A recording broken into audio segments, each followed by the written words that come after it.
Hello দর্শক, বহুদিন পর আরেকটা ভিডিও নিয়ে চলে আসলাম। তবে আজকের ভিডিওটা হচ্ছে বাংলাদেশের একটা আপকামিং মুভি আসতে যাচ্ছে। সেই মুভিটা হচ্ছে সিয়াম এবং দিঘির জংলি। তো ওই জংলির প্রথম গান প্রকাশ করা হয়েছে টাইগার ব্যানারে, এবং সেটা গান গাইছে যে তাহসান, এবং সুর এবং লিরিক্স লিখেছেন প্রিন্স মাহমুদ। তো ওই গানটা নিয়ে আমার কোনো আফসোস বা ক্ষোভ নেই বা কোনো অভিযোগ নেই। কিন্তু গানটার যে পিছনের যে ভিডিওগ্রাফি করা হয়েছে বা ডান্স কোরিওগ্রাফি করা হয়েছে, ওটা নিয়ে যথেষ্ট আমার অভিযোগ আছে।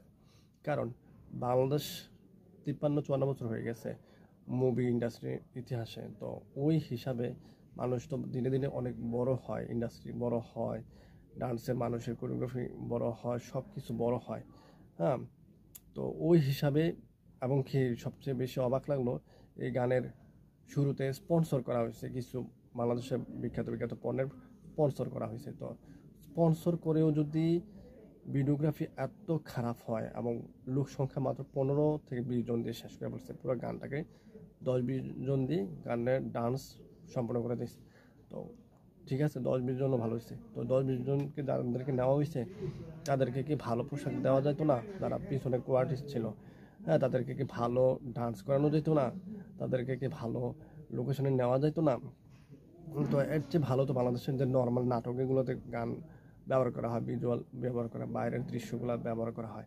এর চেয়ে তো বলবো যে আমি সবচেয়ে বেশি বলবো যে যে বাঙালিকের কথা বলা হয়।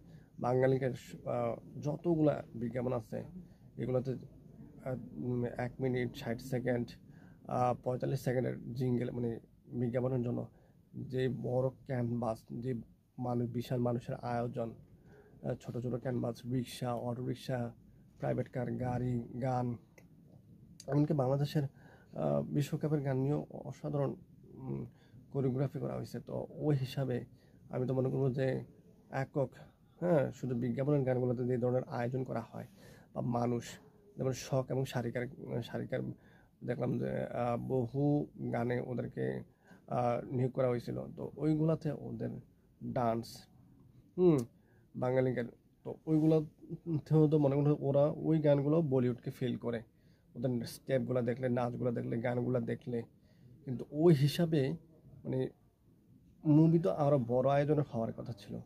মুভি থেকে দেখি বিজ্ঞাপনগুলো হয়ে যায় মানে বিশাল বড় আয়োজনের, কিন্তু মুভির আয়োজনগুলো খুব ছোট, যা খুবই জঘন্য এবং কি আমাদের খুব খারাপ লাগছে। তো এগুলো কি বাংলাদেশের মানে ডিরেক্টররা বা ডান্স কোরিওগ্রাফি তো করা হয় গানকে হিসাব করে, গানের হিসাবকে প্রাধান্য দিয়ে, মানে গানকে, মানে গানের লিরিক্সগুলো বুঝে বুঝে গানের লাইনের সাথে বুঝে মানুষ নিয়োগ করা হয় বা ডান্সের স্টেপগুলো নেওয়া হয়।